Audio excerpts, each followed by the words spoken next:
Hello, everyone. Thank you for being here. My name is Lynn Kemmer. I'm the Community Outreach, Workforce, Veterans, and Local History Librarian at Kern County Library, and I'm also the County Coordinator for the One Book Project. I had the great pleasure of meeting our moderator today, Eileen Diaz, who is a graduate student at CSUB in our local history room. And we got to talking, and through discussion, this panel was born. So thank you, Eileen.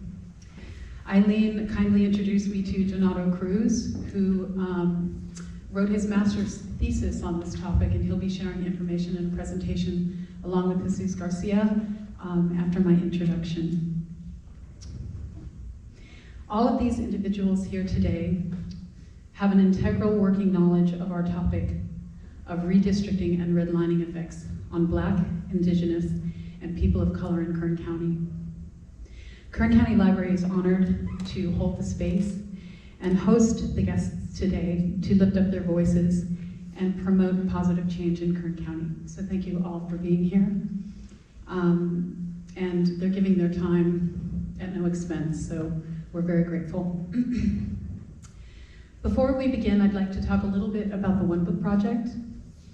The One Book Project is a countywide effort that invites everyone to read a book, and the title is selected by committee at CSUB, and a lot of that has to do with if the author can come and do a talk in a book signing. So we're always really grateful when the author is able to come and do that. This year, the book title is A Mighty Long Way, My Journey to Justice at Little Rock Central High School by Carlotta Walls Lanier. And Miss Lanier was the youngest of the Little Rock Nine, and her story is about school desegregation in the racist South in the late 1950s, early 1960s. But even more so, it's a story of profound courage. So we're really excited to meet her at CSUB at the Accardo Center on October 27th at 7 p.m. The One Book Project takes place between September and November and hosts programming across Kern County Library system, partner organizations in the community, and culminates with an author visit at CSUB. The read in the programming is meant to bring our community members together across cultural divides and support learning and literacy. Please be sure to pick up the brochure and flyers on the table on your way out. We have a lot of programming to come at the end of October and early November. And free to the public also. So Kern County Library locations, so here at Beale and then also at CSUB and at the Walter Stern Library. Also, they have an event coming up as well. So all of that information is on the flyers on the table. And thank you all for being a part of it. And without further ado, I'd like to introduce Donato Cruz and Jesus Garcia. Before moving on, I'd like to read their credentials. Donato has presented his research on housing discrimination at 2 national conferences, most notably the Western Historical Association in 2019. In 2021, Donato's master's thesis was cited in an interim report issued by AB 3121, Task Force to Study and Develop Reparation Proposals for African Americans. The report cited Bakersfield's use of racially restrictive housing covenants, and Donato will now present the history of housing discrimination on a national level and also in Kern County from 1938 to present. Jesus Garcia is a demographer, how do you pronounce that? Demographer, statistician, and 2020 U.S. Census Partnership Specialist for Dolores Huerta Foundation, Equitable Maps Coalition, EMC.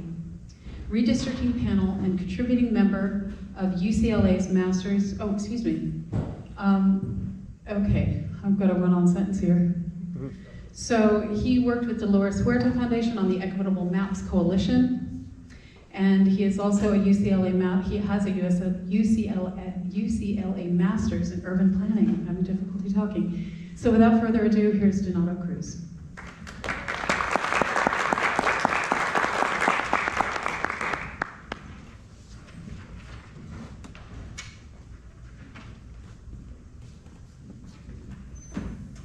Thank you for everyone coming today. I'm going to start my presentation with talking about racially restrictive covenants, those were housing agreements between sellers and buyers. And I'm really going to be covering the period between 1938 and 1950. And this is the time period where housing agencies like the FHA, Federal Housing Authority, and HOLC, Homeowners Loan Corporation, authorized the use of this language, and I'll kind of explain that history. So because of that narrow gap, it's during the time that that language was used, so that's why I'm going to talk for a 12-year period. But then I'll develop some more, so.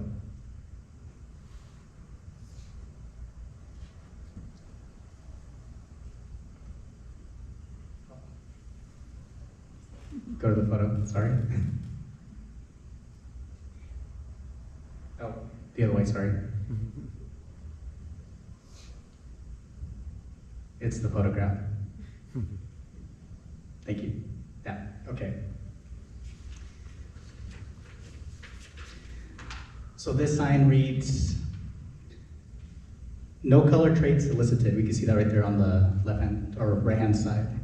And the handwritten language says, "Sign on roadside found, Bakersfield, California, July 10th, 1946. So for a long time, these types of photographs have not been available to researchers. Some may have memories of these types of signs around Bakersfield. So I ask you to think about, does your community debate the existence of racism and kind of that legacy? So this is just more to think about it. And from other research that I've spoken to, this is more of a one-of-a-kind find. Not that they didn't exist, it just, I bring up the question, why don't they exist in other archives or other research institutions? So going by there. So for people that are familiar and maybe not familiar, this is what's considered a redlining map. And it's a residential security map, as we can see here on the legend. And what that meant to loan agencies is where their investment would be worth the most. And red, from research, has shown that it had been more communities of color, Hispanic communities, Asian communities, which meant very little access to home loans. So they're often referred to as redlining maps. The green, the A, the B, the blue, and the C still meant loans. So this is a map for Bakersfield. Historians have commonly used these to refer to kind of the racial boundaries in a city. This is for Fresno. This is the closest map that we have to Bakersfield. And the reason Bakersfield doesn't have one is because when they created these maps, they only did it for cities that had a large or moderate population. Bakersfield in 1938 didn't have a large enough population for a map to be created like this. And I'll later show some of how we've been able to create a similar version of this through our research, so. Okay. Oh, low down. There you go, okay. So we can see the valuation. So some of this grading, so the way they established these colors was to show grading. So we have the valuation, civic and social and community centers. It's actually grading for a Hillcrest neighborhood in East Bakersfield, and this is from the FHA. So as to show that even if the maps weren't in your city or they weren't drawn for your city, that FHA and HOLC still graded those neighborhoods. Some of it was on kind of the quote-unquote desirability traits. So the FHA was established during the New Deal in 1934, and in 1938, they were kind of establishing the most profound kind of effects for real estate. We can scroll down to the next. So this is an example from their underwriting manual in 1939, where they suggest that real estate agents use racial or restrictive language. You can see the G, prohibition of the occupancy of the properties except by race for which they are intended. So this is at the national level. So they're prescribing this to all cities across America, not just the American South. It has a profound effect. So we can scroll down. So this is the language. So this is from many covenants. Through my research, I've been able to see 171 racially restrictive covenants, and their language is very cookie cutter, kind of very expected. It usually reads, no part of the said property can be used or occupied or permitted to be occupied by any person not of the white or Caucasian race, except such persons as engaged in bona fide domestic employment of the owner, therefore, or those holding under said owner. So the restrictions were pretty codified here in Bakersfield. And then right below it, we have examples of the code of ethics of the role of real estate agents by the National American Real Estate Boards, and we also have the California Real Estate Association, where they also recommend to not introduce a person to a neighborhood or a character of property of which they can clearly be detrimental to the property values in that neighborhood. And this is some of the stuff they consider as ethical, right? So this is how profound it goes. It goes from nation to real estate boards to the actual state real estate board. So it has a profound effect on the development of California neighborhoods. So we can scroll down. So we also have notable people that also created neighborhoods that had racially restrictive covenant. Here we have Floyd Ming, who was a previous board of supervisor and also the namesake for Lake Ming. And then we also have the La Cresta neighborhood, which was also built by Colonel Howard Nichols, who is the namesake for the Nichols School on the east side. He also built homes that were racially restricted. I believe he built 2 full tracks. So this is the map of Bakersfield, and with the help of Jesus, we were able to plot all the neighborhoods that had race restrictions. So this is just the greater Bakersfield. We actually have 171 neighborhoods that go Delano, Arvin, Lamont, Frazier Park, Taft. It's a very expansive building of Bakersfield. This is just a glimpse of the greater Bakersfield. And to get like a size reference, if people are familiar with Bakersfield College, you can see that. So some neighborhoods are very big, some are bigger than the actual college. So we can see how expansive they are. And then we're gonna talk about the neighborhood with the star. So the neighborhood with the star was the opposite. We have real estate agents that also establish black-only neighborhoods, and it's only to there was a lot of complaint about that people of color couldn't get new homes, so they built new homes in the already kind of ad hoc segregated neighborhood, right? So if you consider this like the redlining map, the yellow star is a red line, and then the rest are neighborhoods that are proved since we have the benefit of hindsight as historians. We know that a lot of these neighborhoods are already populated and they continue to be populated. So this color coding actually isn't related to that. This is more about how when the neighborhoods were established. Some are older neighborhoods. We can see the yellow. The neighborhoods are established in 1893, but the covenants aren't submitted to much later. So once the FHA advises to include race restrictions, the influence is great enough that they actually establish restrictions well after the neighborhood being established. So we have kind of that profound influence in real estate. So this is the other side of suburbanization of this post-war development of housing. And this is out of the Crisis magazine. This is a letter that was sent from a regional worker here in Bakersfield, where he described the deplorable housing conditions. And for the second time, I won't read the quote, but I do have a worksheet with QR codes. If you'd like to look them up later, I've linked to some of these sources as well, so you can read them yourself. But it's basically describing that there are no sanitary facilities, they have outhouses, that there isn't like street lights and things like that. It's a very poor condition compared to what we're seeing in the post-war development, and then we can see that next. So this is the other side. It's a Bakersfield, a comfortable place to live. And we see this kind of counter to areas of poverty where the Bakersfield's being marketed as a newer and bigger city because of this post-war development. And here we can see Bakersfield College. Bakersfield College is actually moved after the 1952 earthquake. It's actually by where BHS is, if people are familiar. It actually gets moved by 1956 and repositioning the new wealth to the new East Bakersfield. So you kind of see that. So these are from advertisements. So I'd like to point out this specific case. So in 1948, we have a lawsuit, Shelley versus Kramer. that outlaws the use of racially restrictive covenants.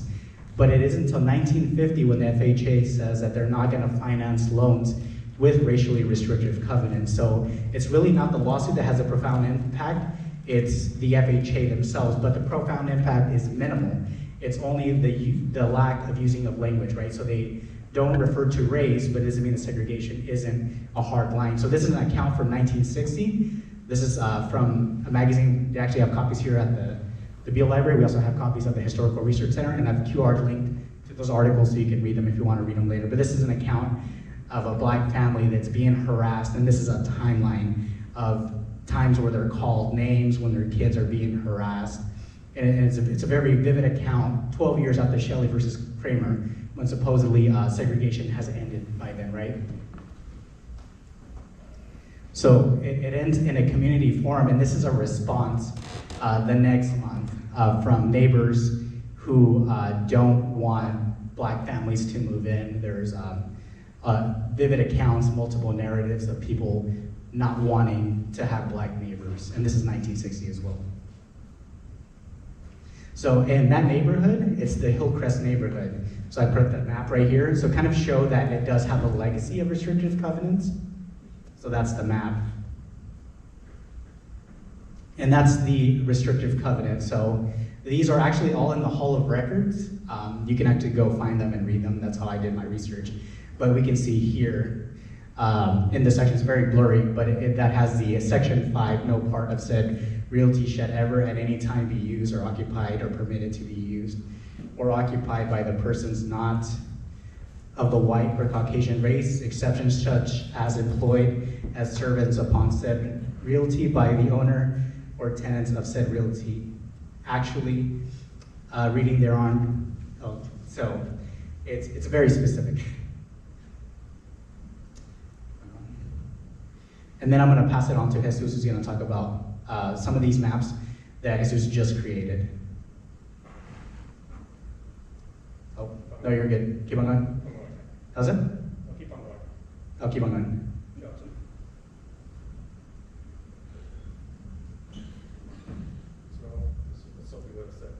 One more.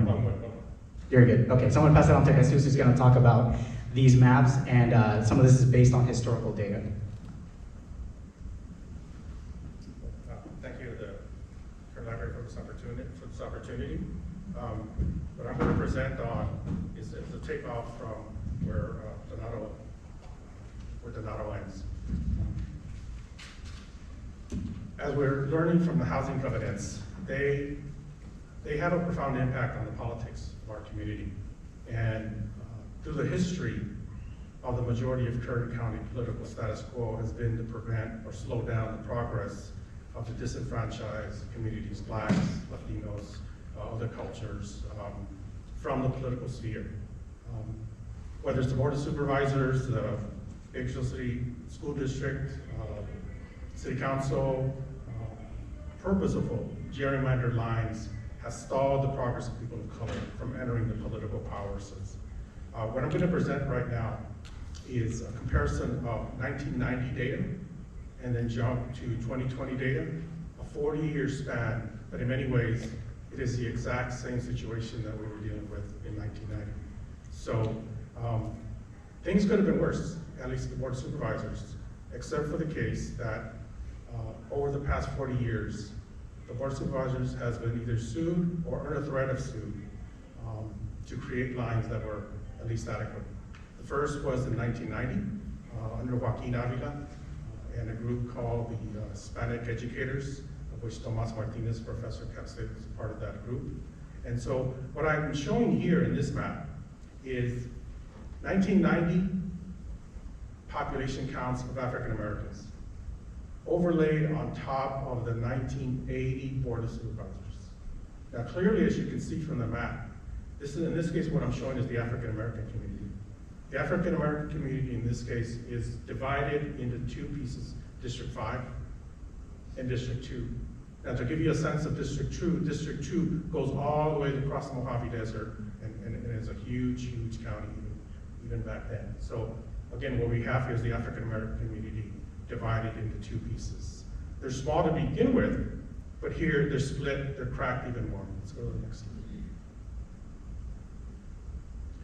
This slide shows you, again, 1980 geography, which in the redistricting world is a preference for most political boundaries. Politicians like to keep the status quo. They like their voters, they like their geography. So in all the instances of redistricting that we worked on, Lori can tell us, the status quo, the entrenched politicians wanted to keep things minimum. And so if Kern County wasn't under threat of lawsuit by Joaquin Avila, Google his name, he is the leading Latino civil rights attorney in the country, the founder of the California Voting Rights Act. And so here is what I think would have been the preferable Board of Supervisors in 1990, 1980 geography, now Latino population. What can you see from this map? You can clearly see, again, two concentrations of population. The Latino population east of Union Avenue, East Bakersfield, Niles, and the like. And then here to the lower right, we have Arvin and Lamont. Again, 1990 data. And now what's important about the 1990 data? That's the first time that the Census Bureau actually collected information on persons of Hispanic origin or Latino origin. So that's that. Now let's go on to the next slide, please. In the next slide, what I have here is now I show white population. So it's here, again, 1980 geography, white population, and as you can clearly see, both District 5 and District 2 having significant concentrations of the white population, white non-Latino population, meaning that if you were to, in both instances, because the voting and other instances, they would outvote those populations. So in this case, again, not only were blacks and Latinos cracked, but now because of the voting trends that we would normally see under this scenario, their voting strength would be next to impossible to succeed. Let's go on to the next slide. So now let's look at the same geography, the same population data, but with a different geography. What we have here is the first District 5. Again, this didn't come about out of the goodwill of the county and everything. Oh, let's see what we can do to make sure the diverse population has more opportunity. They were threatened by Joaquin Avila, Hispanic educators, and others to say, look, we have the population counts to create a Latino majority district, and this is the result of that. As you can see, clearly the Latino population is together at one, and then also the Arvin and Lamont are all together. So a monumental shift in the politics of Kern County began. BIPOC is the person that I think 95 or so, became our first Latino supervisor. Let's go on to the next slide. So what did this do? Well, I'm sorry, let me back up. Let's go back up. I'm sneaking. Let's go back up. This is the African American population. So as you can see here, the African American population is wholly within the 5th district. Again, giving them an opportunity to have an influence in that district. Let's go on to the next slide.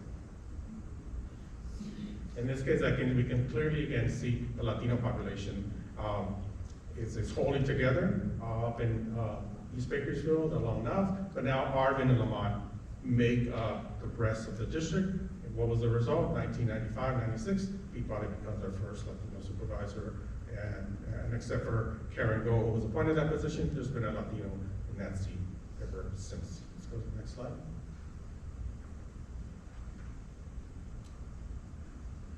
This is again the white population. You can clearly see how by extracting the black Latino population, the white population is outside of the sphere of 5th district. Now, one thing that's missing here, and this is where I'm glad Hardeep is here, is we have at this point a growing Indian, Punjabi population, which wasn't recorded in the 1990 census. So they were invisible, an invisible component in that. But so, as you can see here, that's why the area around the 5th district is even less, if you will, white population, because the missing component here are other ethnic groups, primarily Punjabi and Indian, and we'll see that later on in some of the maps that we're proceeding. So let's go on to the next slide. So now let's jump ahead 40 years, okay? So let's go back up. So what do we have here? Isn't this a beautiful map? What we have here is the adopted map of just a year ago of the Board of Supervisors. Now, you guys have heard the word gerrymander. Look at this. This map, again, it does, if you look at this map, and then we look at the 1980 map with the 1990 map with the 1980 geography, we have the exact same scenario.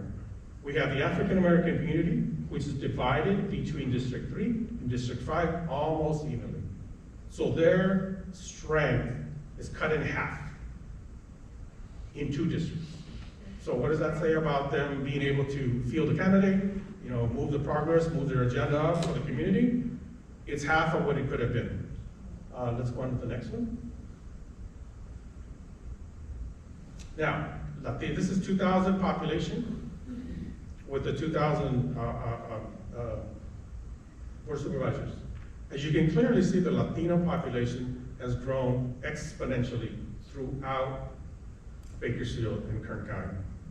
So to restrict that population from having more of an influence on the political process, at least the Board of Supervisors, they had to crack it into 4 districts. It took 4 districts. It took districts 2, 3, 4, and 5 to keep the board, to keep a majority Latino board. I mean, look at this. Look at the boundaries. If we just eliminated any of the data, the geography itself will tell you these do not follow traditional rules of redistricting. And Lori, I'm sure we'll get into that more extensively. Let's go on to the next one. Next slide. Finally, this is again a clear indication of the shift of the white non-Latino population away from the downtowns, away from the Southwest, and primarily north of the river and Hagen Oaks, Seven Oaks, and the like. So, and again, what we have here in Districts 2 and Districts 5 and parts of Districts 3 is the growing strength of our Punjabi community and of other communities that are coming together. The result of that change we see in the Board of Supervisors, in Bakersfield City Council. And again, I'm sure our people will talk about that. But we have created a opportunity district for the Punjabi community in the 7th district of the Bakersfield City Council. So these are the statistical facts of our community. I've been doing this a while. This is, the only other job I had before this, I think, was shoe salesman at JCPenney's, but I've been working in this field the majority of my life. Let's go on to the final slide. So here, now, these are our proposed districts. I'll move through these real quickly. Again, this is proposed District 3, African American community. As you can see, a good portion of the African American community would have an impact on District 3. Let's go to the next one. Again, Latino community. Now, the Latino community has a significant impact in Districts 3, 4, and 5. Now, District 4 is the district that was created under the Luna. But here again, we can see so we've created 3 majority Latino population. What we proposed, they did not get adopted, obviously. On to the next slide. And then again, we can see clearly that the lack of a white non-Latino population in Districts 3, obviously Districts 4 and District 5, indicate that if you add the Latino and the African American community, it would be the Punjabi and other ethnic groups that would fill in the gap of what's happening in those communities. Let's go to the final slide. In this map, this is the District 4, which was the Luna map. And so again, in this case, we have the farm worker communities, Arvin, Shafter, Lamont, of Shafter, Wasco, and Olo together, along with portions of southern Bakersfield. The last one. This map really gets to the issue of community talking truth to power. As I mentioned to you, I did, Lori, we did literally hundreds of these sessions. This map tells me what I saw during the process. We have the community empowered by maps, empowered by data, to go up to the board of supervisors and say, this is not right. We need to move ahead. And so, this is only one picture. I saw 20 of these replicated throughout. So, what we have here is good data, good maps, and I believe a just cause. And as Dolores Huerta says, mapping power. Si se puede. Thank you.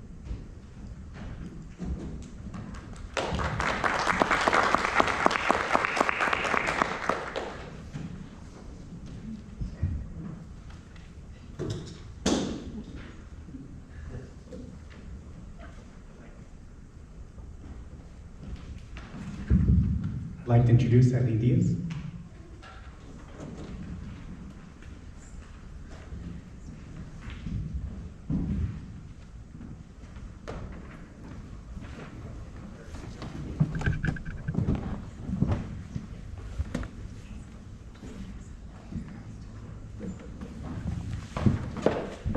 Hello, everyone. Thank you, Donato. I'm really happy this panel's happening. When I heard it was happening, and that Harvey was on it, Donato, Jesus. I met everyone except Lori. Hi, Lori. I was really excited to hear that it was going to happen and that this topic could reach everyone in a public forum.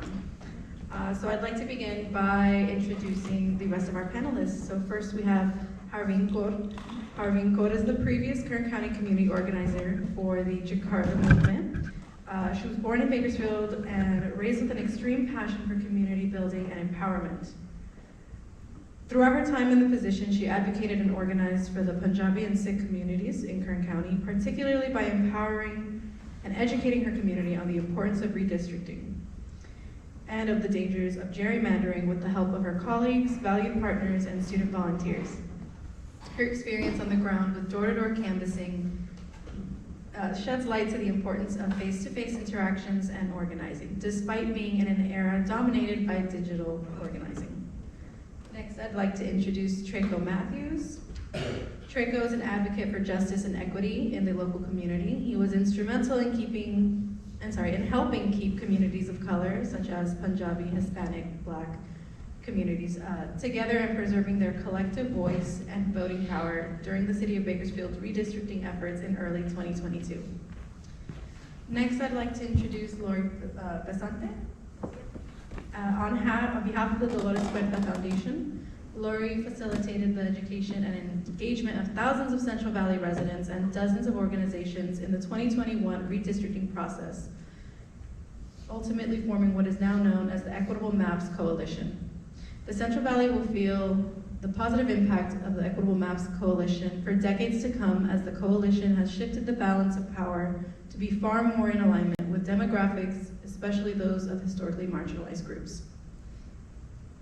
The coalition completely reversed the ratio of Voting Rights Act, the VRA, districts to non-VRA districts at the state and federal levels, increased county supervisorial VRA districts by 135%, saw the adoption of the first true community coalition map ever in the history of Bakersfield, and successfully passed 2 bills in the state legislature, AB 2030, Arambula, and AB 2494, Salas, establishing the independent redistricting commissions of Fresno and Kern counties.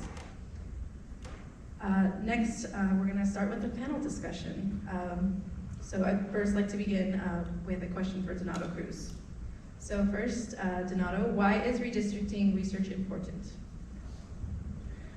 So I'm going to start with housing research. I think housing research is also important to see kind of the legacies, and then with the redistricting, maps and the housing maps that we created, we can see that a lot of these communities are still in some of these older marginalized communities, so some of the old segregated neighborhoods. We're also seeing in some of the maps that Jesus showed that we can see the patterns of shifting of demographic population. So you see what we, as historians, call white flight, is where whites leave older and more aging neighborhoods, and that becomes affordable housing where people of color more likely live. So we can also see the shifting of power as the population kind of shifts. So from my maps, the racial concentrations are really downtown, really what we call the new East Bakersfield, where we think of like the Kern County General Hospital, right? And then we also have Bakersfield College. So in the 50s, that is the new East Bakersfield, Alta Vista, and all those older neighborhoods. We also have some of what we think of the old Southwest, not the new Southwest.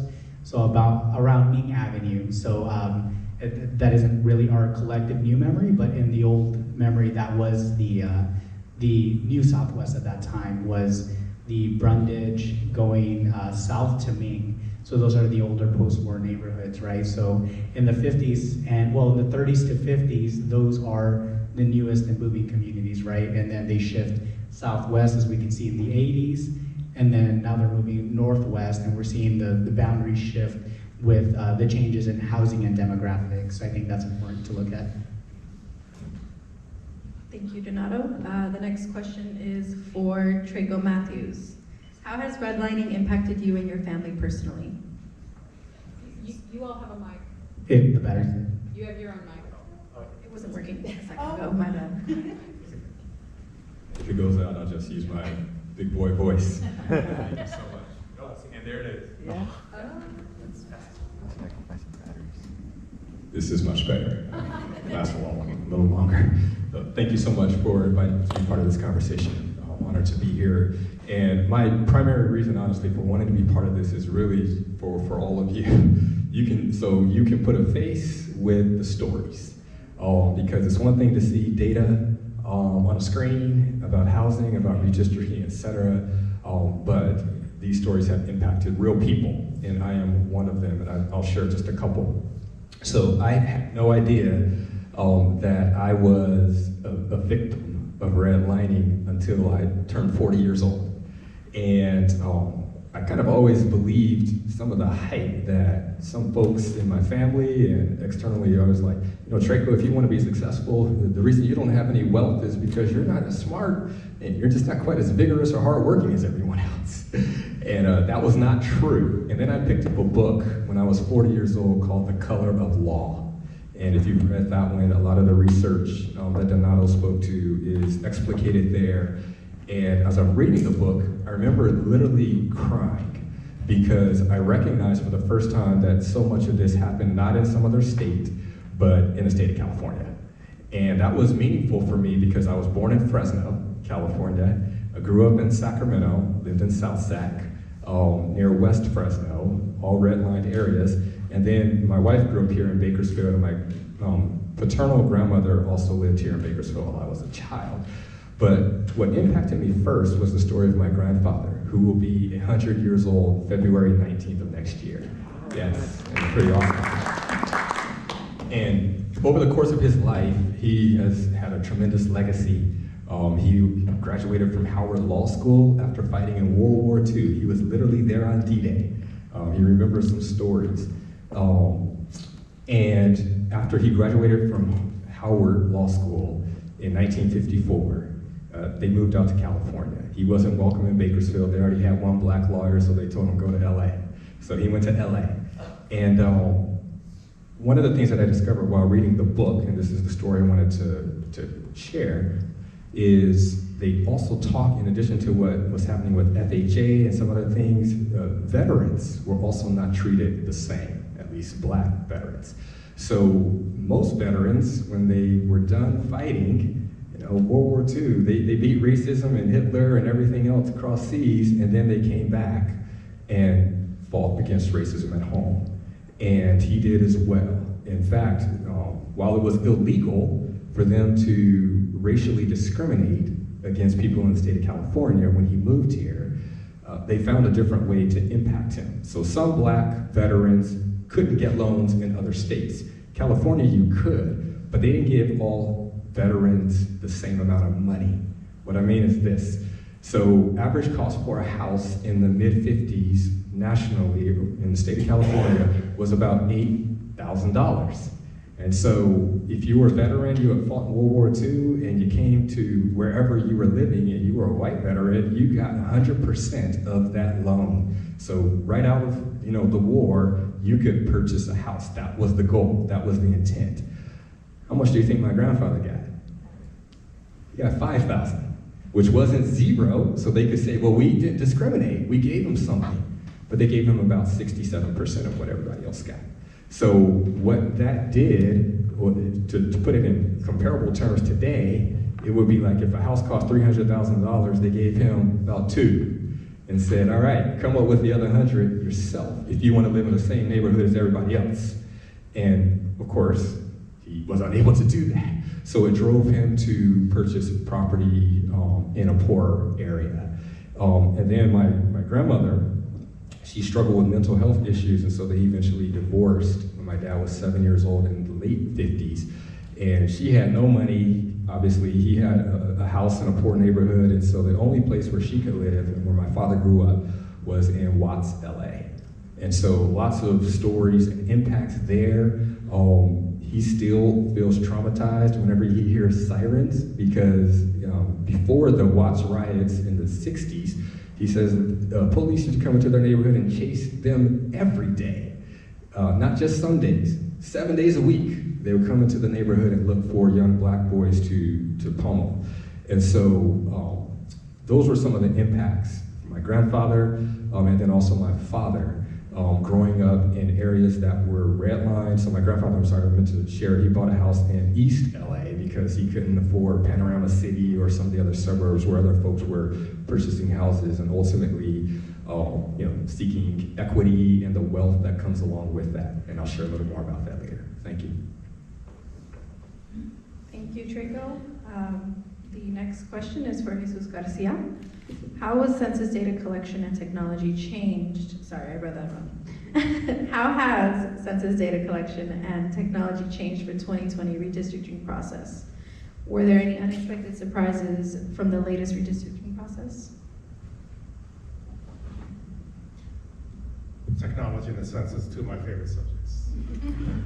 The Census Bureau has been at the forefront of technology and innovation since the beginning of the 1890s. The census was the first to use a non-military computer, UNIVAC 1, to process the 1950 census. It created a thing called FOSDIC, Film Optical Scanning Device to Input to Computers. For all you students, that would be a Scantron. It was developed at the Census Bureau. There was a guy named Herman Hollerith, German immigrant, PhD, Columbia, worked at MIT. He created the electronic mechanical punch card system to process the 1890 census. He also created a little thing called IBM. I don't know if anybody heard about that. For 2020, the census continued that innovation. Let me see if we get here. Make sure I have it right. 2020 census utilized satellite imagery technology to check on addresses. It was the first online self-reporting system. I recall getting that information. It was the first to collect data on a mobile device. Now, I forgot to mention, but when I used to work at U.S. Census Bureau headquarters in 1981, we had a visit from the Census IT department, 1981, and somebody brought this thing and told us this is the collection of the census. So back in 1991, the census already had the first prototype laptops for data collection. They also utilized something called Interactive Tools Respond Outreach Area Mapper, ROAM. What ROAM is a live interactive website where you could track how things were happening live. So the Bureau was collecting, reporting to the public live how census data was collected. And I need to give a shout out to all of the the folks that participated in the census participation efforts, the Chikara movement, the Lourdes Huerta Foundation, and the other thousands of people that participated in the process. Because I was working again as partnership assistant with the Census Bureau, and we were getting reports, daily reports, that told us that Kern County in the Central Valley was 1 to 2 to 3 percentage points ahead of projected data collection. Now, that doesn't seem like a lot, but when you're collecting data on 5, 6, 7, 10 million people, that 1 or 2 percentage point was a significant jump. And again, it's thank you to Chikara, thank you to the folks. In conclusion, what I want to say is the census utilizes the best technology that's available today, but we couldn't have done it in the past sense. The census could not have done what it did here in the Central Valley and in California without the work and the benefit and the buy-in from the rest of the community. So thank you, former census employee, for basically creating in California and in the Central Valley one of the best self-reporting processes for the census. Thank you, Jesus. The next question is for Lori Pasante. How did engaging in the redistricting process teach you about power structures in the Central Valley and Bakersfield?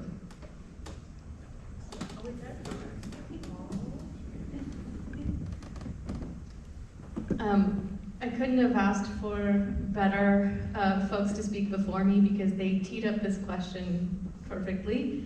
And I want to say thank you to the Kern County Library for choosing this book as their One Book, One Bakersfield selection. I started listening to the audiobook version with my children on the way to school on the first day of school.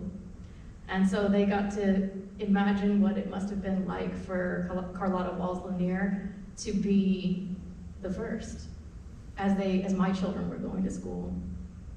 It was hard for my kids to think about that, and especially with the other things that happened later in the book and that she tells.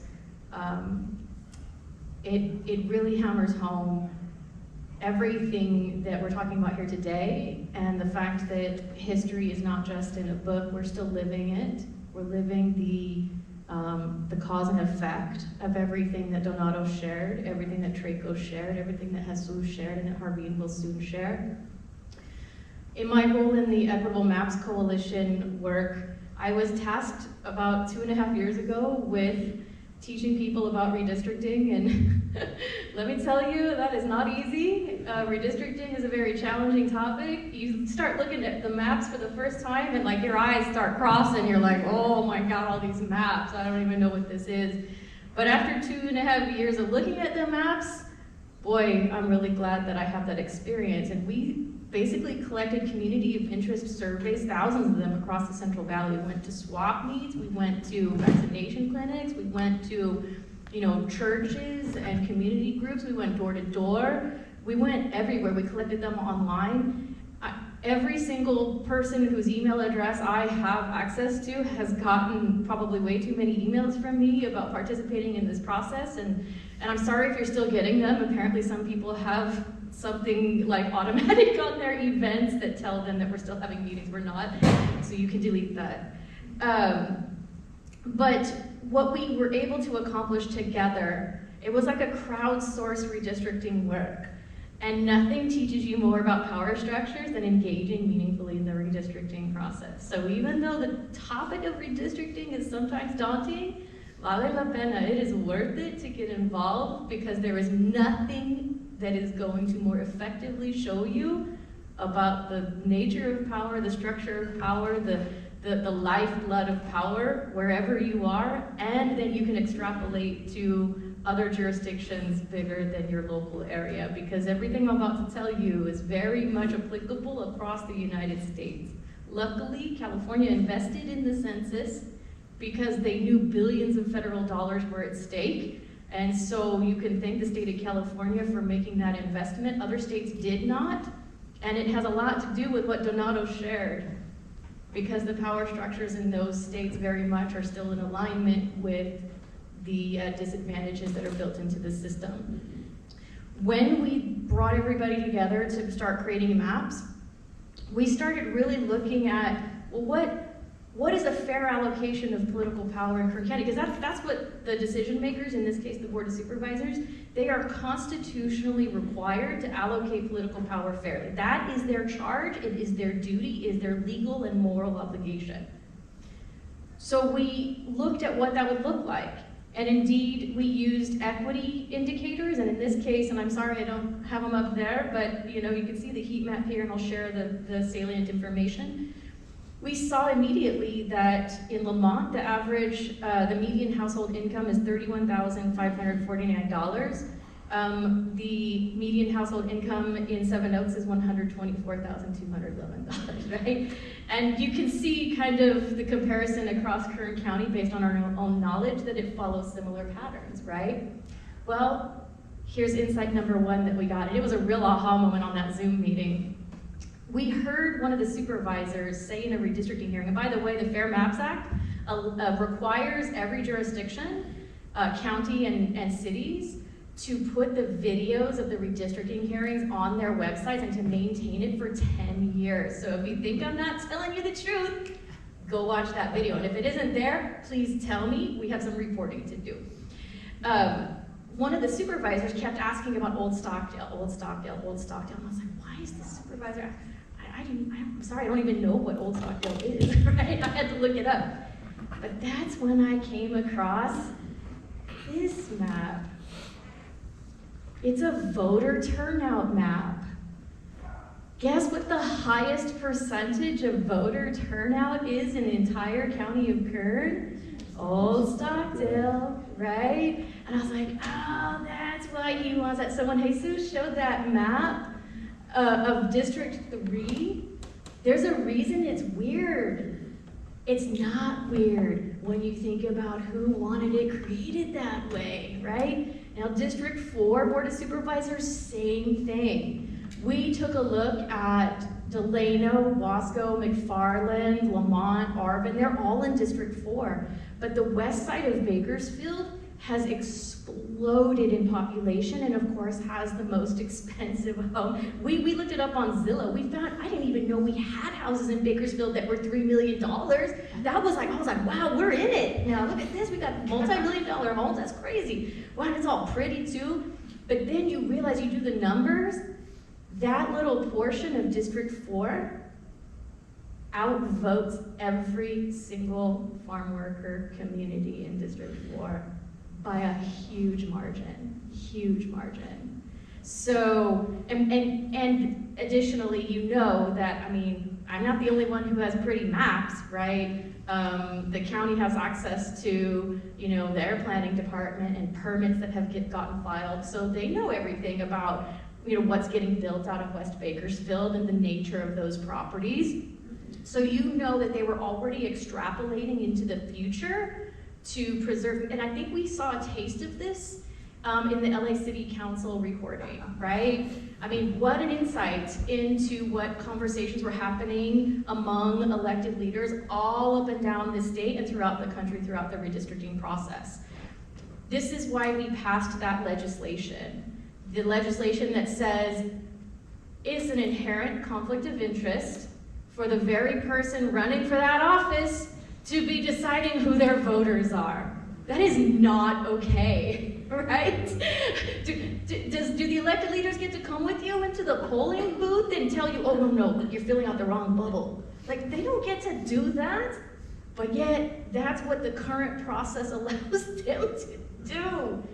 So we passed that redistricting, independent redistricting commission bill, and there's $1 million in funding set aside to fund it. So I really encourage everyone here who is really benefiting, especially from this book selection and from the knowledge that's being shared with you, to consider applying to be on that commission. It really is, I mean, we need folks that are gonna be from the community, not connected to elected leadership, people who understand that it's not okay to outvote every single farm worker community in the entire county. Like, that's not okay. The other thing I want to note too is that we made use of the racially restrictive covenant data. It was uploaded as a layer, and another like moment that made the hair stand up on my arms in a Zoom meeting with all of our Equitable Map Coalition members who decided to continue participating. We looked at a part of the map that had a designated racially restrictive covenant item, and a person who lives in that area said, we just experienced a hate crime right in that area, like right around that area. And I'm not trying to suggest that they're necessarily connected, but it was a stark reminder for us all on the call that data and maps and healthy intellectual analysis and debate is one thing. It's another thing when the things that we're talking about become a matter of life or death for people, and that's why I'm really grateful to Traco for sharing his family's experience, because this is not just an intellectual exercise. Power structures are not just a matter of whatever we want to argue about on Twitter or whatever social media we're on these days. It's a matter of the people, all of us, and coming together and making sure that we don't just have an iceberg of power structure in the county of Kern where only a few get to be on the top and everybody else gets to drown. Like, that's not okay. And as long as I draw breath on this planet, I will fight against it.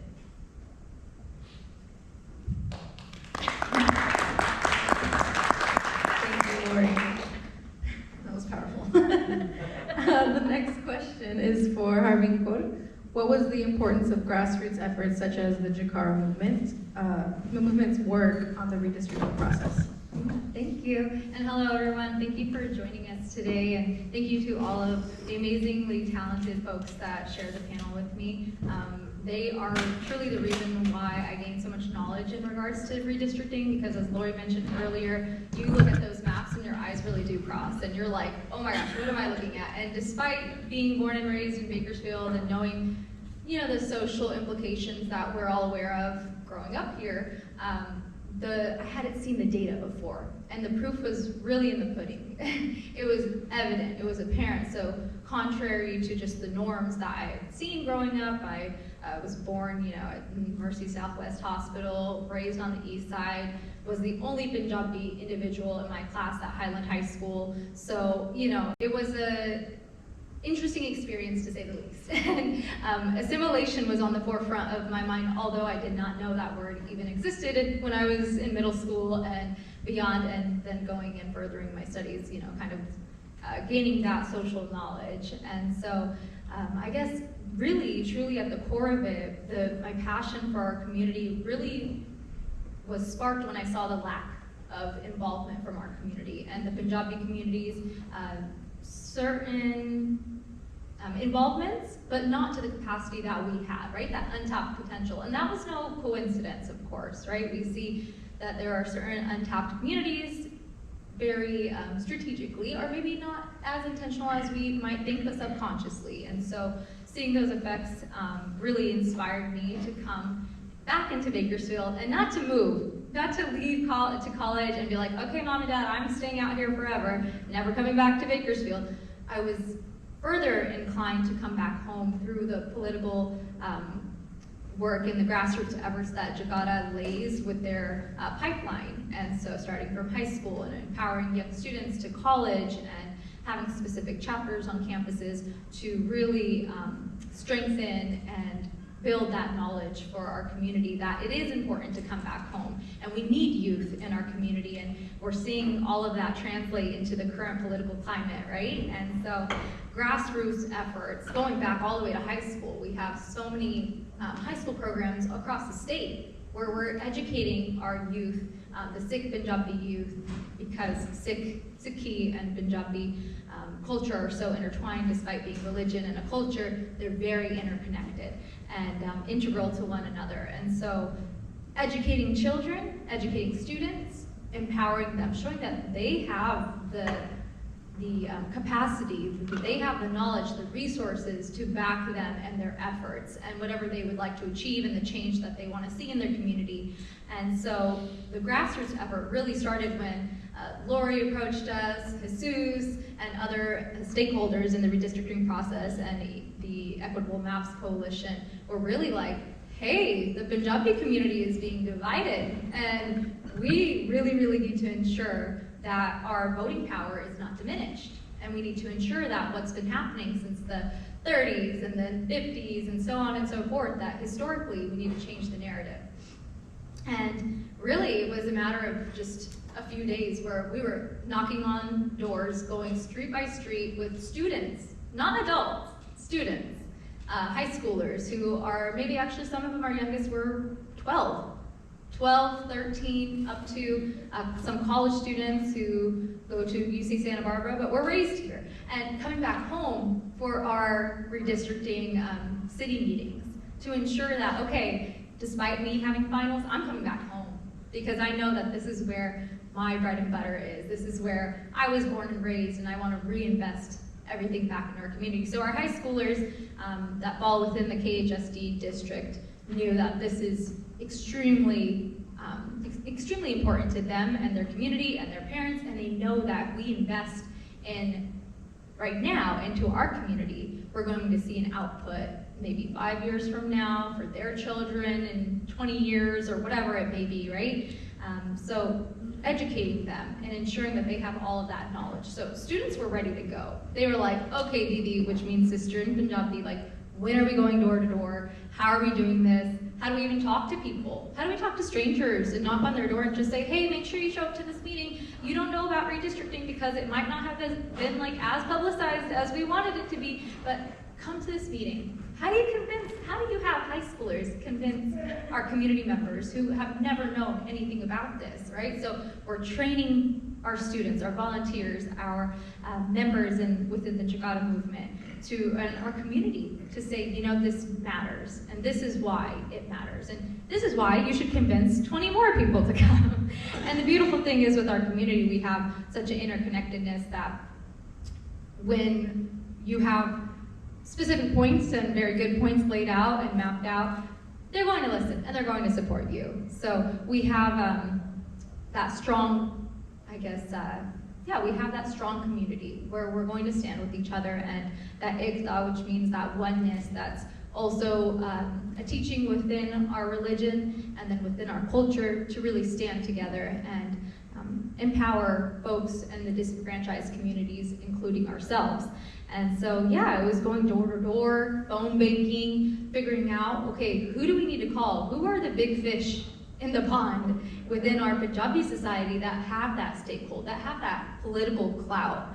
And so we're really seeing a revitalization of politics and getting involved within your community amongst the Gen Z. And so as much as we give the Gen Z, or Generation Z, like a lot of slack, or not even slack, but we tend to hear a lot of times that, oh, Gen Z, they're just kids, they don't know, they're just too much, or whatever the narrative is of young folk, right? We really see that they were the ones doing the work on the ground, and they were the ones innovating and bringing revolution in even the most minute ways in Kern County and Bakersfield. So it was imperative to, I think, the redistricting process, and it's something that I'm looking forward to in the coming years to see how those students will also be effective leaders in this space, and it really is impacting our youth and their parents and grandparents and so on and so forth in a way that we haven't in the Punjabi community seen before. This is like a different level and of political engagement, socially, environmentally. The awareness has increased exponentially. And so I just thank all of our partners who really were such supporting roles and in fact like leaders in this and kind of leading us in the right direction, because contrary to previous years, we just weren't as educated in the matter. And so it's really due to all of our partners who really aided and guided us and provided us with that pathway to redemption and revolution and whatever the right word might be.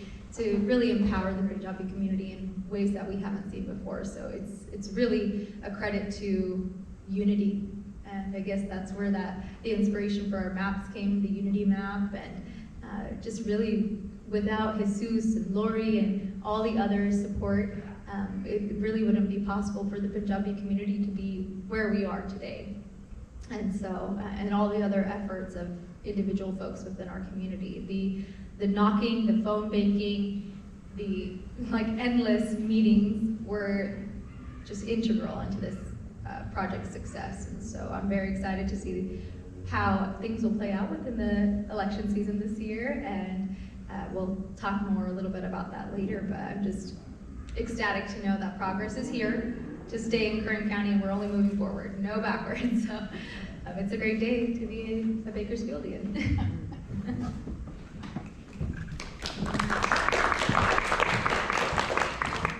Thank you, Harveen. The next question is for Donato Cruz. How has redistricting research impacted us today? Okay, so the redistricting research impacts us today. So we can see some of the, at least some of the historical legacies as Jesus, and I just got Jesus maps like today, so I'm gonna focus on his, and it's some of the newest things that you can only dream of as a researcher. But so kind of showing the demographic and the shifting, right? And you can kind of see how the power has been kind of transferred with the changing demographic. Kern County has become a primarily Hispanic community now, and we can kind of see kind of those structures and powers. In 1950, the demographic was about 93% white, so we had very minimal African American, Mexican, Asian population. So kind of looking at those demographics and looking at how the boundaries of power have shifted over time, also how neighborhoods has shifted over time. I think it's also interesting with the conversations you have with people, and it kind of unites you to the research. I know I was raised by the Valley Plaza, and that used to be somewhat affluent neighborhood, and or if it wasn't affluent, it was like middle class, right? And I had some people that I grew up with, and I had a conversation a couple of years ago. He's like, I told my friend he was gonna buy a house there, and he says, I don't know. He's like, the neighborhood wasn't what like it was when we were kids, and it kind of means the repositioning of power, the taking away of some social services, right? And that's actually a county island. I don't know if people know what county islands are. They're kind of like these little kind of county cutouts, and they're scattered throughout the city. We have some that are in the Stockton Country Club area. We have some there at the Valley Plaza.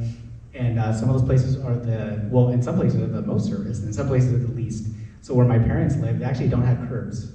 They don't have any curbs. And petitioning the city and trying to go there and get some advocacy, you get very little kind of attention. The most attention you get is like, hey, if you can afford it, you get a contractor. But trying to get the county to like put it for all of us, because it would make it a lot safer walking around in a neighborhood, they are not interested in that conversation. So I think some of the research puts you in some of your daily struggles as well, and shows you how important it is to actually research and and look at primary sources, secondary sources. As a historian, you're kind of guided by the evidence you find, but also the evidence isn't necessarily what's readily available. Sometimes the evidence is in people's homes. Sometimes it's in places where they charge you to print, like the Hall of Records where I went. And I've had my own struggles with their fees, but that's why I had to read 171 documents, because it was $3 every first page. And I was looking somewhere about $1,000 just to print papers, and I thought that was exorbitant, so I just read them all, and I made a list. And that's what you have to do as a historian. Sometimes it's struggle, but that's what primary research drives you in that drive. So hopefully that does justice. Those prices aren't cool. The next question is for Traco Matthews. Do you think the impact of redlining extend to your circle of family and friends today? Thank you for that question. Absolutely. And I could talk for probably an hour on some of the impacts, but I'll try to narrow it a little bit. So the first area where I think it has a significant impact today is in accumulation of wealth, specifically Black people. So one of the things that they talk about in The Color of Law is how the greatest transfer of wealth in American society is through what? Your house. And so redlining had a significant impact, as I mentioned, with my grandfather, my father. they were not able to pass down any wealth. My grandfather moved, and he ended up becoming a Superior Court judge in Los Angeles, the first black man appointed by Governor Reagan back in the 80s. I know, kind of cool. I'm conflicted about who appointed him. But my father was already long gone by the time he finally moved to Culver City, all right, out of East LA. And by the time my parents finally bought a house for themselves that could gain some equity and whatnot in Lancaster, California, I was already living here in Bakersfield, 30 years old. And so I remember being in college and, you know, thinking, man, how is it that all these other kids at UC Davis, like their parents are literally buying them houses to live in, and I'm donating blood so that I can eat. This is crazy. I think I'm smart, I'm hardworking. What's the difference here? And it's just that wealth disparity. And as of 2 years ago, I think the latest data showed that the average black family has $17,000 of wealth accumulated, and the average white family has $171,000. Those numbers may have changed after COVID. All of that to say, the impacts with wealth disparities are significant, and they impact every other aspect of life. I grew up in Fresno, and I went to a church off Grant and First, so it's kind of in the middle, just near downtown, and it was integrated. About half the families were white, half the families were black. Every single black family that I knew in that church lived in West Fresno in the projects, and their lives and the lives of their children demonstrated where they grew up. What I mean is they had way more run-ins with the law. They didn't have the same level of education. Their schools weren't as good. And while most of them were good kids and eventually they got solid jobs and whatnot, it was in their 30s or 40s. No wealth accumulation. And so I think about the impacts to the people I grew up with. I think about my own family. I'm one of 7 children. And that had nothing to do with redlining. That was just poor religious doctrine. But out of the 7, only 2 of us own homes today. And that's about the average for black families in America. At times, 3 of us have owned homes, and the rest of us have struggled. And so that percentage of home ownership, again, has such a significant impact on wealth, and then everything else associated with the greatest marginalizer, which is poverty. So it trickles down. I get the question often because I have conversations about potential reparations, and people always say, Traco, slavery it ended almost 200 years ago. What are you complaining about? And I tell them, well, if only that were the case, and I didn't still feel the oppression that has trickled down from my grandfather, the stories that I have, to my dad, and my mom, who grew up in Oklahoma, that's a story for another day, segregated Oklahoma, to me. And now, my wife and I don't have children, but I see my nieces and nephews and even the struggles that they have as they are coming of age and trying to go to college, but nobody has money to send them to the nicer schools. No one has money. I was just talking to my older brother in Sacramento yesterday. He has a son who's very gifted, competent, talented, wants to start a business. $0 to help with starting that business, because most people that are entrepreneurs, they have some wealth to get them going. Or maybe they take out $1 million loan from their father. So all of that to say, the impacts have trickled down for generations and continue to me, my direct family, and then to the circle of friends and frankly the black communities that I have lived in and around all my life. Thank you for sharing, Traco. The next question is for Jesus Garcia. California reallocated prisoner population to last known home locations. What impact did this have on local Kern County or Central Valley redistricting? This is actually part of the census's technology. Because the Census Bureau has created such innovation, it literally became much more easier for people to do redistricting. Lori and I met a lot of folks who knew a lot lot about redistricting because they had the computers that had the data attached to them. What the Census Bureau, or at least in the state of California, did is they extracted the prisoner populations in the state of California and reallocated them to their last home address. Now, why is that important in Kern County?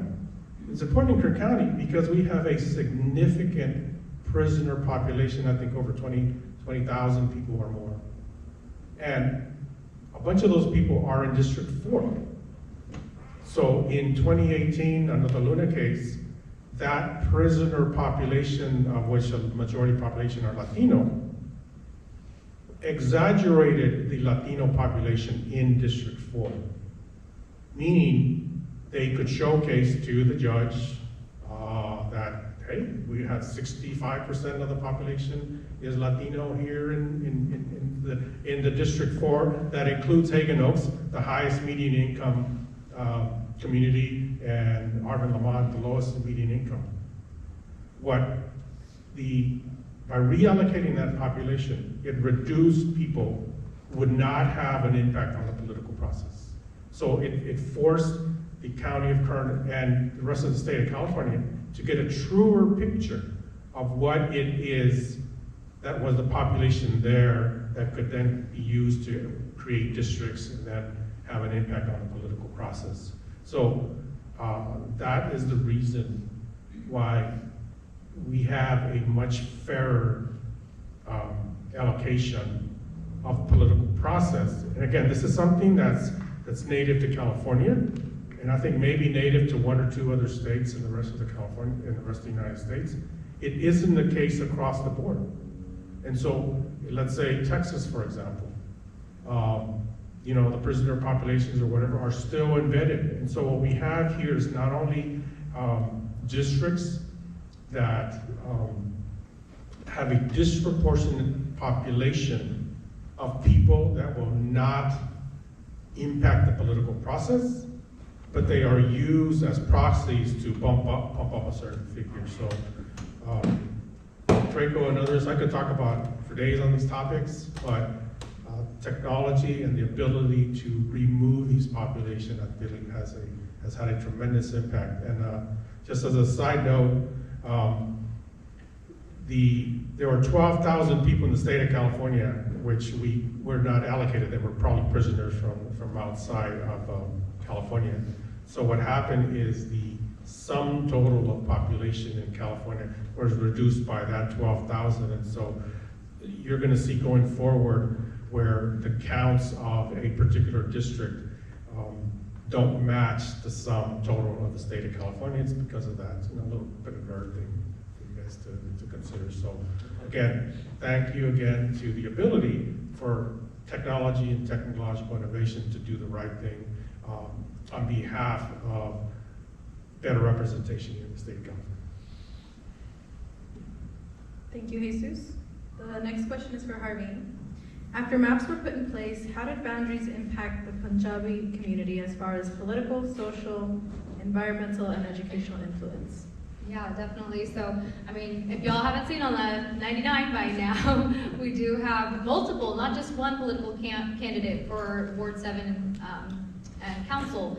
And so we see the way in the implications, the effects of redistricting and the maps that we put in place. So it really has had a dramatic effect on our community as far as empowerment goes and as far as politically, environmentally, socially, and educationally, even as I mentioned earlier, amongst the youth. So it's not just our older generations that are being impacted, but also young folks who are looking up to folks like Manpreet Kaur or Dr. Gill and saying, oh wait, I have the capacity, I have the ability to even run for office? That's never been done before here in Bakersfield. We've never seen a Sikh Punjabi woman or man run for council. And so you see with the redistricting process, folks have been empowered. I mean, the energy in the room during those redistricting meetings was electric. And we had folks, community members bringing in Jah, which is Punjabi tea, and folks saying like our chants of celebration. And it was really just it was a very celebratory time for all of us because we realized in that moment that together, when we are united as one community, and not just the Punjabi community, but all of our allies, that we have so much power. And so in that power, and realizing that power, and effectively using it past digital organizing, because we've seen through this campaign that that's not just enough nowadays. Despite TikTok and Instagram and Twitter and the news and whatnot, digital organizing will not always be the way. That's not the most effective. So it's the door to door, going back to the point earlier of the grassroots efforts. So those in turn resulted as that political and social, so politically, the candidates and folks being inspired to really get engaged in this voter process. We have our voters now who are even more empowered. Their vote is stronger than ever. And so it was no coincidence, of course, that we've never had a Punjabi candidate or a Sikh candidate for that matter. And now we see huge amounts of backing for either or candidate, and signs everywhere and posters everywhere and support just flooding through the gates. And so with that, politically, we'll see that growth. Socially, as I've mentioned, folks are elated.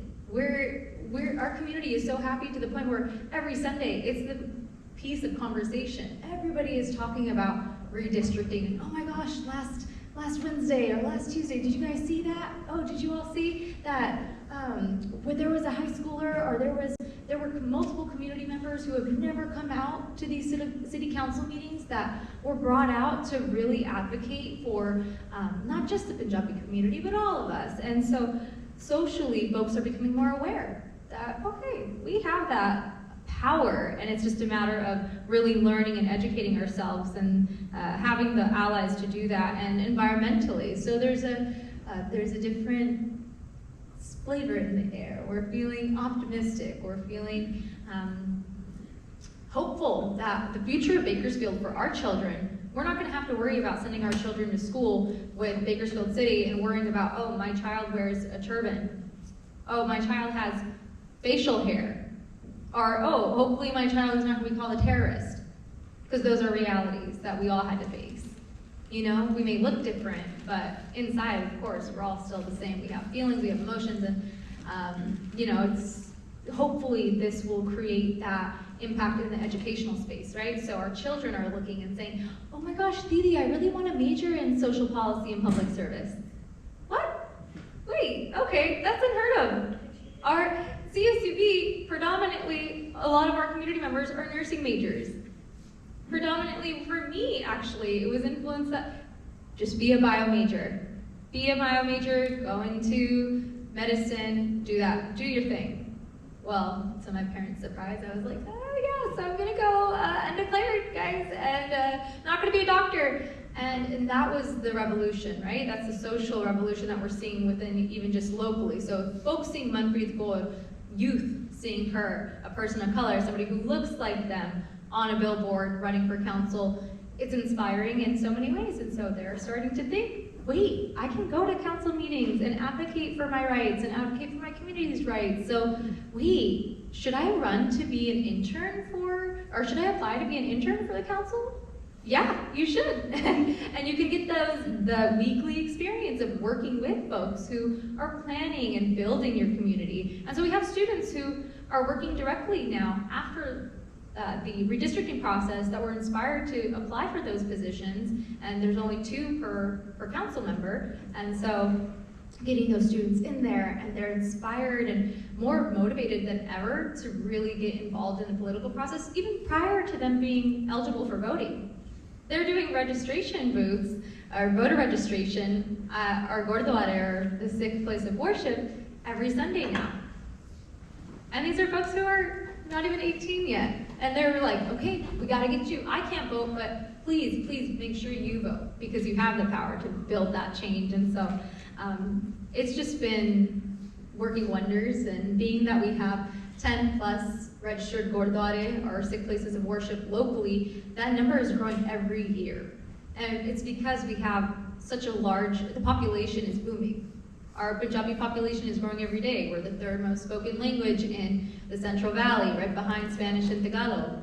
So we know that the Punjabi community is here, we're growing, and it's just, every day is a new journey, and I can't wait to see what we achieve, and I'm looking forward to kind of seeing the real ramifications and the impacts that long-term, this generational change that will happen. So thank you to the library for bringing this opportunity and just all the background and the legwork, because it is a lot to organize. And so Eileen, everybody who really just put this together, thank you so much. I appreciate it. You made me tear up a little bit. It's just, everything sounds so like hopeful. It makes me tear up. So thank you, Harvey. Speaking of hope, our last question is for Lori Pasate. What hope do you have for our society's ability to share power more equitably in the future? All right, this is the age-old question, right? I mean, when my grandfather passed away, I inherited his library, and his library contained books that he used to write his own book about the Constitution and about what would make for the strongest language you could put in a Constitution, and how many of the features of his ideal Constitution were like these independent redistricting commissions, and the idea that everyday people having the access to education and clean water and clean air and the ability to feel useful and productive in society. When everybody has that, we all win. When everybody wins, we all win, right? And I think that's a basic assumption that I carry with me every day, that I hear about things that make me feel less hopeful. And in fact, it's kind of funny. I think my husband, if he knew I was answering this question, he would be kind of shocked. Because I'm not gonna lie, these glasses, they're not rose-colored, okay? I read, I pay attention, I know what's really going on. I listen to experts like Donato, who tells me about the facts about what's going on. I am not deluding myself, and indeed, when I first engaged with the city of Bakersfield, out of the 30+ jurisdictions where we were going to engage the community in the redistricting process, Bakersfield was the #1 on my list, least likely to have an equitable map at the end of the process. Least likely. Because I found out a bunch of things about how they were avoiding the process, hiding the process, not going to hire the right experts to do the mapping, like lots of really, really not good conditions for community mapping.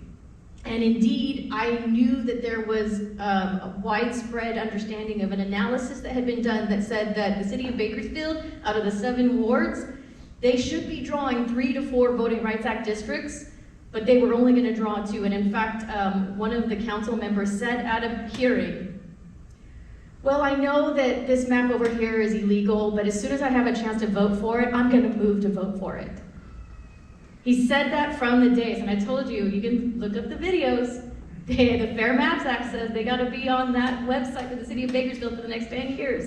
You can watch it.